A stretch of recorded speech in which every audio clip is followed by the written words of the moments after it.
We don't have a king or queen ruling our country, right? We have the right to vote, we have democracy in our very country. So in today's video, we are going to understand what is the very concept of election commission, what Indian polity says on election commission, what it is function, what it is composition, tenure, and all other stuff. So by the end of the video, you are going to understand the very need of the election commission, its concept, and all the things gonna get clear. So let's get started.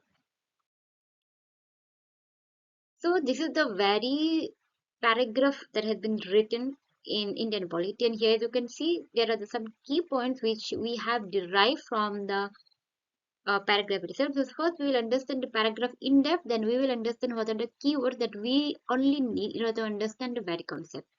So the introduction part says the Election Commission of India is an autonomous constitutional authority responsible for conducting elections in India. So it is a constitutional body. Election Commission is a constitutional body. That is the very first point that we need to remember. Established under Article 324 of the Constitution, it ensures free, fair and impartial elections to the Parliament.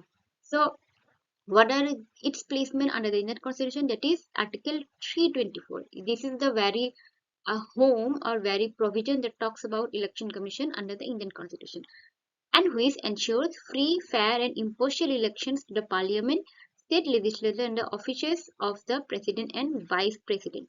And its works is to ensure there is a free and fair and impartial election happening in India. However, it doesn't manage elections for panchayat and municipalities. That role lies with separate state election commission, but it doesn't conduct or do any work relating to municipalities or panchayat election, because this is a separate working which falls under state election commission. So it is the very paragraph. Now we will understand what are the key points that we need to remember. Constitutional body under Article 324. So from this whole paragraph that we can take out the very important things, that is Election Commission is a constitutional body under Article 324 of Indian Constitution, ensures free and fair elections in India. What is its work? Its work is to ensure that free and fair election is happening in India. Independent and permanent institution. It is independent body and it has a permanent institution. Not involved in panchayat or municipal election. It is not involved with panchayat or municipal election. Why? Because that lies under state election commission. Now let us move into composition of election commissions.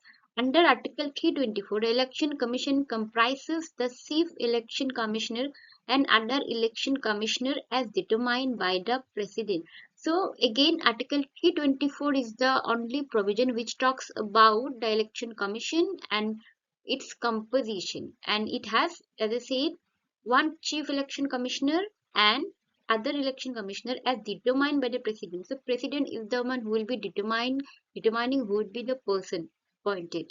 Since 1993, it functions as a multi-member body with three commissioners having equal powers and status. So before 1993, the provisions were different, but after 1993, there is a fixed provision that there has to be three members in total. The CEC acts as the chairperson when more than one member is appointed. CEC means Chief Election Commissioner acts as the chairperson when more than one member is appointed. So this is the very meaning of this paragraph. Now we will understand what are the key points. Headed by Chief Election Commissioner CEC, as I said, she is the chairperson of Election Commission, up to two additional election commissioners. So the total number would be three, including CEC. President decides the number and appointment. So it's the president only who will be deciding the number and appointments. Multi-member body since 1993. So from when it has become the multi-member body, after 1993 it has become multi-member body. Let's move into appointment and tenure. The chief election commissioner and other election commissioner are appointed by the president. So appointment would be done only by president only.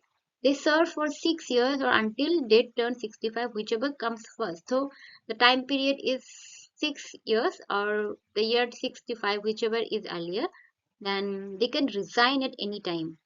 So they have this liberty of resigning from their post at any time they want, or be removed before their term ends, subject to constitutional provisions to safeguard independence. But Also, they can be removed if they found to be guilty, uh, incapacity, or maladministration. These are some of the grounds on what basis they can be removed from their post, even their tenure ends.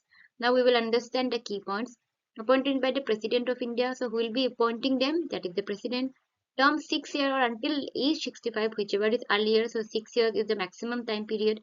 Can resign or be removed under certain conditions. They have liberty to resign at any moment, or they can be removed from their post if there is some grounds for their revocation.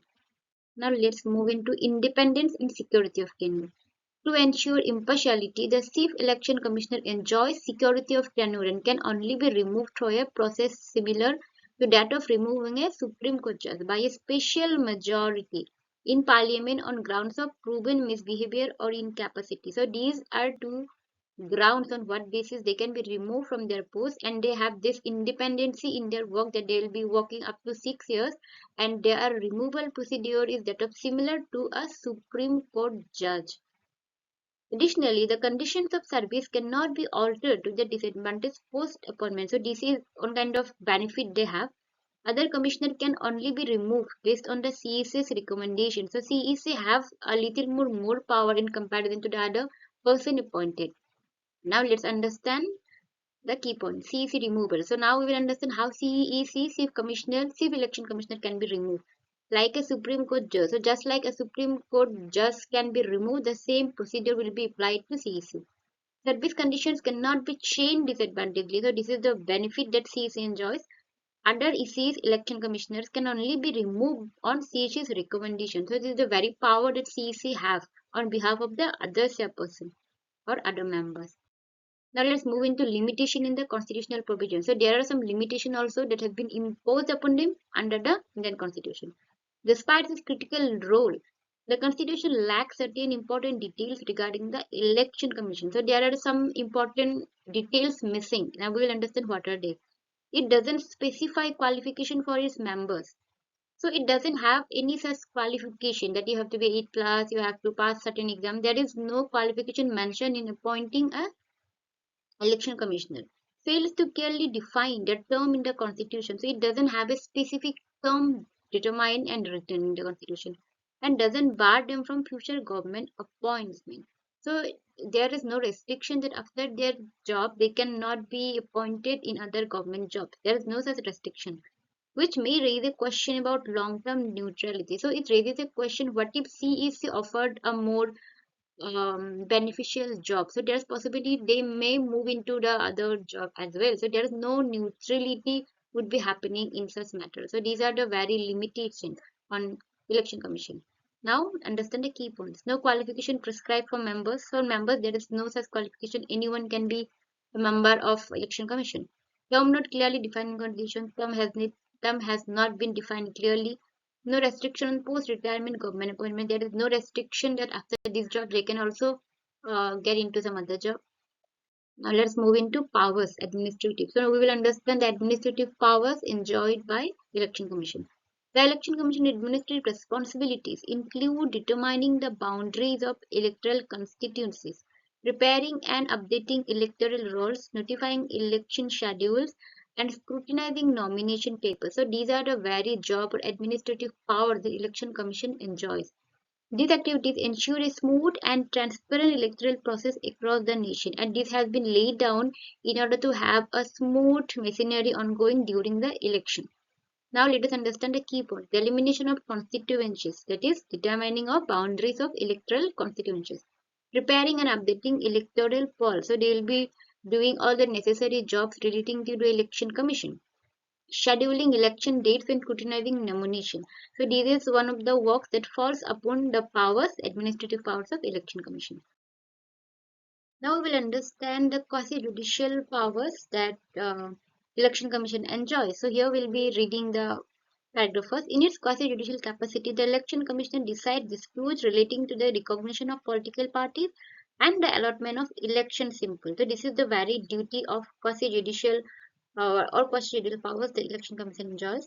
It can also act as a tribunal to resolve internal party conflicts that impact electoral recognition identity. And they also act as a tribunal to clear disputes between the parties. Now let us understand the key point. Recognizing political parties, this is their powers that falls under quasi-judicial powers, allotting election symbols. So it is also their duty to provide symbols to the parties, settling disputes over party status and symbols. So if there are any disputes happening between the parties relating to party status or symbols, and in such matter they work as a tribunal to solve all the disputes. Now let us understand the advisory and emergency functions of Election Commission. The Commission advises the President and governors on disqualification matters under the Constitution. So they can also advise President and governors on matters like disqualification. It can cancel elections if unfair practices like rigging or violence are reported. They can also cancel the election provisions if they found there are some unfair practices like rigging or violence. So these are the very grounds on what basis elections can be cancelled by the Election Commission. It also has the authority to request government staff to help conduct election efficiently and lawfully. So as we all see, when election happens, various teachers, various staffs, government staff has been work under the Election Commission to give their working schedule to so that election ends smoothly. So they can also ask for such stuff from government. Now let us understand the key points. Advises President, Governor on disqualification, MPs and MLA. They can also advise, that is the advisory powers of election commissions, can cancel polls in case of violence, rigging, vote capturing. So these are the very grounds that they can cancel the election. Requisition staff for election from government department. They can ask for help from government official in order to run the election smoothly. So these are the powers, that is advisory and emergency function of election commissions. So it is all about what is election commission is, what it is composition, function, how it works, how are the person appointed, how they are appointed, how they can be removed from their post. So that's all about today. If you have any queries relating to election commission, you can write it in the comment section. I'll try my best to answer them. And soon we'll be meeting with another legal concept. Till then, stay happy, stay healthy, and if you find this video worth watching, please do like, share, and subscribe. We'll be meeting soon. Thank you for watching the video.